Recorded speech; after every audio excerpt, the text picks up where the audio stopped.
నిండు నూరేళ్ల సావాసం సీరియల్ జీ తెలుగులో సాయంత్రం 6 గంటల స్లాట్ లో టెలికాస్ట్ అవుతూ ప్రేక్షకులని విశేషంగా అలరిస్తోంది. ప్రస్తుతం సీరియల్ కథ చాలా ఇంట్రెస్టింగ్ గా, చాలా ఫాస్ట్ స్క్రీన్ ప్లే తో దూసుకెళ్తోంది. ప్రస్తుతం ట్విస్ట్లన్నీ ఒక్కొక్కటిగా చాలా గబగబా రివీల్ అయిపోతున్నాయి.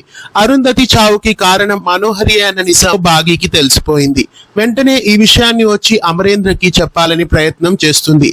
అయితే ఆ విషయం అమరేంద్రకి చెప్తుందా, అంతలో ఏమైనా జరుగుతుందో చూడాలి.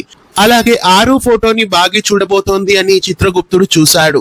అయితే ఆ విషయం ముందుగానే తెలిసింది కాబట్టి బాగి ఆ ఫోటో చూడకుండా ఏమైనా ఆపేస్తారా, లేదా బాగి అరుంధతి ఫోటోని చూస్తుందా? కథలో ఆ ట్విస్ట్ కూడా ఇప్పుడే రివీల్ అయిపోతుందో చూడాలి. ఇక రాబోయే ఎపిసోడ్స్ లో బాగి కడుపున అరుంధతి పుట్టబోతున్నట్లు కథలో తెలుస్తోంది.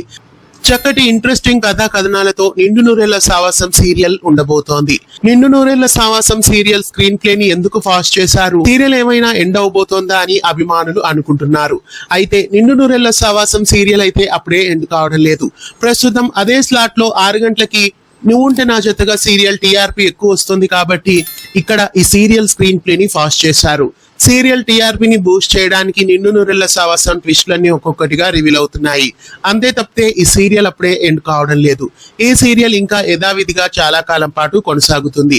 నిండు నూరేళ్ల సావాసం సీరియల్ కథా కథనాలు ప్రస్తుతం ఎలా ఉన్నాయి, మీకు ఎలా అనిపిస్తున్నాయి కామెంట్స్ లో తెలియజేయండి. ఇలాంటి మరెన్నో అప్డేట్స్ కోసం ఛానల్ ని సబ్స్క్రైబ్ చేసి పక్కనే ఉన్న బెల్ ఐకాన్ ని యాక్టివేట్ చేయండి.